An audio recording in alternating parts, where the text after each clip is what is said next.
মুছলিম ধৰ্মৰ মানুহ বোলে বেয়া, মুছলিম ধৰ্মৰ মানুহখিনিয়ে বোলে মাৰপিট কৰে, চুৰ, এইবিলাক বোলে বেয়া মানুহ। এইটো চাওক, মই যোৱাকালি আমাৰ ধুবুৰী ডিষ্ট্ৰিক্টত হোৱা ইজতেমালৈ গৈছিলোঁ।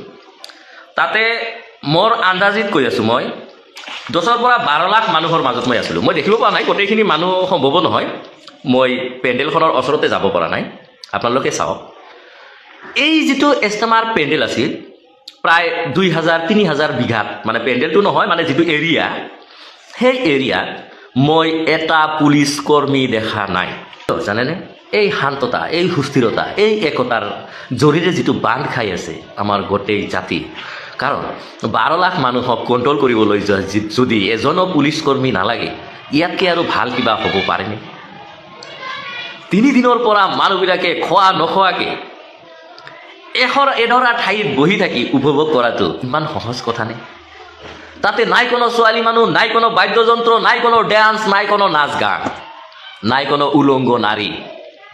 জাষ্ট মানুহৰ কাৰোবাৰ মুখৰ কথা শুনাৰ কাৰণে 3 দিন বহি থাকিব লগা হৈছে।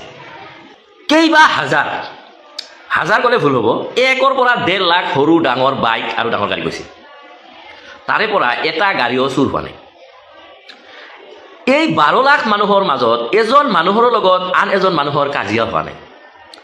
সেই ভিৰত ফুৰাতে ময়ো কেইবাজনৰ ভৰিত পাৰাইছিলোঁ, কেইবাজনক ভুলত মাতিছোঁ, কেইবাজনৰ ভুলতে ঘাৰত হাত ৰাখিছিলোঁ। সকলোৱে মোক সন্মান দিছে। কাকবা পাৰাই দিলে সি মোক সুধিছে, ভাই দুখ পাইছে নেকি? মই পাৰাইছোঁ, সি মোক ওলটি সুধিছে, ভাই আপুনি দুখ পাল নেকি? ইমান মানুহ, কোনোবাই কিবা খাই থাকিলে মই যদি ওচৰত থিয় হৈ আছিলোঁ, মোক কৈছিল, ভাই ল খা। আৰু এই জাতিটোক, এই মুছলিমক, ভাৰতীয় কেইবাটা দুষ্ট চক্ৰ আছে, সিহঁতে কয়, ইহঁতে বোলে চুৰ, ডাকাইত, গুণ্ডা। য'ত 12 লাখ মানুহত এটা পুলিচ আৰ্মীৰ প্ৰয়োজন নহয়, সেইবুলি মই ফুৰি চাইছিলোঁ যে সঁচাকৈ পুলিচ আৰ্মী আছে নে নাই। ইজতেমাৰ পেণ্ডেলৰ পৰা 3.5 কিলোমিটাৰ দূৰত এটা পুলিচৰ ঝুপৰি আছিল, তাতে 4-5জনমান পুলিচ আছিল, কিন্তু সিহঁতে তাতে চেয়াৰ লৈ বহি আছে, তাৰে পৰা ক'তো যোৱা নাই।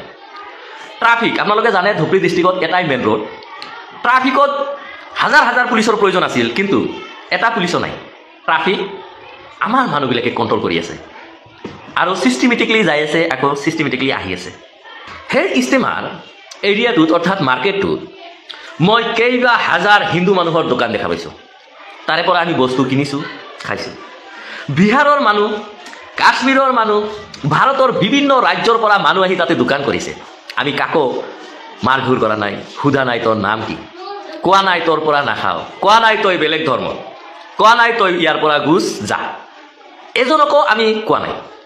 হয়তো সন্মান কৰিছোঁ ভাইজান বুলি, ভাইজান এইটো দিয়ক, সেইটো লওক। কিন্তু এই সৰু সুৰা কিছুমান পূজা পাতলত আমি দেখা পাওঁ, আমাৰ ভাৰতত কোনোবা মুছলিম মানুহৰ দোকান হ'লে কি হাৰাশাস্তি উদ্ভাণ্ডালি লগাই দিয়ে কেইটামান বলদে। এই সুধীৰ ভাইহঁত গাঁৱত যদি মুছলিম মানুহে ফেৰী কৰিবলৈ যায়, তাক লৈ হাৰাশাস্তি, মাৰধৰ, আই কাৰ্ড দেখা, আধাৰ কাৰ্ড দেখা, এই যে বিহেভ, এই যে অভদ্ৰামী উদ্ভাণ্ডালি দেখুৱায়, যাৰ কাৰণে তহঁতৰ ইমান বদনাম। মানুহ মুছলিম ধৰ্ম আগবাঢ়ি লৈ আছে, কিয় জানানে? এইটো ভদ্ৰতা, নম্ৰতা, একতাৰ কাৰণে। আচলতে ভাল, তাতে মানুহে মানুহক মৰম কৰা শিকায়, ভাল পোৱা শিকায়। মই ভাবোঁ এই ইজতেমাত যি 2-3 হাজাৰ মানুহ আহিছিল, ব্লেক ধৰ্মাৱলম্বী লোক, সিহঁতে এই পৰিস্থিতি দেখি যদি একবাৰ ভাবে, সি খাটাক মুছলিম ধৰ্ম লৈ লওক। শেষৰ দিনৰ যিটো ঘটনা, সেইটো কৈ আছোঁ আপোনালোকক। আমি যোনটো ফালে আছিলোঁ, আমাৰ ফালটোত কেইবা লাখ মানুহ আছিল। তাৰে 2 কিলোমিটাৰত শেষৰ সময়খিনিত কোনো ধৰণৰ খাদ্য নাছিল। আৰু মই বহুকেইজন মানুহক লগ ধৰিছিলোঁ আৰু তামাক সুধিছিলোঁ, দাদা আপোনালোকে কেতিয়া খাইছে? কৈছিল, যোৱা ৰাতি খাইছিলোঁ, এতিয়ালৈকে খোৱা নাই। নোখোৱাকৈ 3 দিন একতাৰ জৰিৰে ইমান মানুহ একলগে মিলা প্ৰীতিৰে থকাটো, এইটো কম কথা নহয়। কিছুমানত দেখোঁ 1 লাখ মানুহতে হাজাৰ হাজাৰ কাজিয়া, বিবাদ, মাৰামাৰি, হুলস্থুলীয়া পৰিৱেশ সৃষ্টি হৈ যায়। কিন্তু 12 লাখ মানুহৰ মাজত কোনোবা এজন মানুহেও ক'ব নোৱাৰিব যে মোৰ লগত কাৰোবাৰ লগত কাজিয়া হৈছে। তো মই সকলোকে কৈ আছোঁ, আপোনালোকে শিকক, ইয়াৰ পৰা শিকক। আজিকালি দেখা পাই আছোঁ, আগততো মুছলিমক মানে যি ইচ্ছা তাকে কৰিছিল, সেইটোতো এতিয়াও কৰিয়ে আছে। এতিয়া মই ছ'চিয়েল মিডিয়াত দেখা পাই আছোঁ যে কিছুমান খ্ৰীষ্টানৰ চাৰ্জত সোমাই চাৰ্চত সোমাই ধৰ্মযাজকজনক উল্টা পুল্টা দম দি আছে, ঢেকাই আছে আৰু যীশুখ্ৰীষ্টৰ নামত বিভিন্ন ধৰণৰ কুটুক্তি আৰু বেয়া মন্তব্য দি আছে। খ্ৰীষ্টান হাটাও বুলি এটা অভিযান চলাই আছে। আৰু এয়া মানৱীয়তা নেকি? আমাৰ ভাৰতবৰ্ষখন এটা ধৰ্ম নিৰপেক্ষ ৰাষ্ট্ৰ। ইয়াত যিটো উদ্ভণ্ডালি হৈ আছে, মই এইটোৰ কাৰণে 100% দোষাৰোপ কৰি আছোঁ আমাৰ চৰকাৰক। কেনেকৈ সাহস পায় জয় শ্ৰীৰাম নকলে তাক মাৰধৰ কৰাৰ? কেনেকৈ সাহস পায়? কেনেকৈ সাহস পায় এজনে এটা বেলেগ ধৰ্মাৱলম্বী মানুহে বেলেগ চাৰ্চত সোমাই ধৰ্মযাজকজনক মাৰধৰ কৰা বা তাক দম দিয়া বা সিহঁতৰ ভগৱানৰ বিষয়ে কটূক্তি কৰা?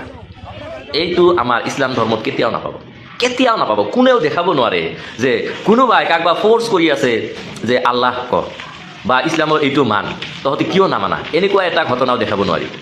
অকল কেইটামান অন্ধভক্তৰ কাৰণে, মই হিন্দুসকলক কৈ আছোঁ দেই, ডাইৰেক্ট কৈ আছোঁ যে আপোনালোকৰ কেইটামান অন্ধভক্তৰ কাৰণে আপোনালোকৰ ধৰ্মৰ যিটো সন্মান, মান সন্মান, সেইটো একেবাৰে নিম্ন স্তৰলৈ গুচি যাই আছে, একেবাৰে বেয়া পৰিৱেশ কৰি দি আছে। এইকেইটাক আপোনালোকে এইকেইটাক শাসন কৰক। সেনেকুৱা নহয়, জোৰ জবৰদস্তি মোক দি কোৱালে জয় শ্ৰীৰাম, কি হ'ল? মই জয় শ্ৰীৰামক মানো নেকি? শ্ৰীৰামক মই মানো নেকি? নামানো না। মই মাৰৰ ভয়ত ক'লোৱে মই জয় শ্ৰীৰাম, কিবা লাভ হ'ল নেকি? সেইটো উদ্ভণ্ডালি নেতে আৰু কি বেলেগ কিবা নেকি? এইবিলাক বন্ধ কৰক। এইটো এটা ধৰ্ম নিৰপেক্ষ দেশ। ইয়াতে সকলো ধৰ্মৰ, সকলো জাতিৰ মানুহৰ একে সমমৰ্যাদাত জীয়াই থকাৰ কাৰণে অধিকাৰ আছে। ইয়াতে আপোনালোকে গাৰ জোৰ খাটাই আপোনালোকে মানুহৰ ধৰ্ম চেঞ্জ কৰিব নোৱাৰে।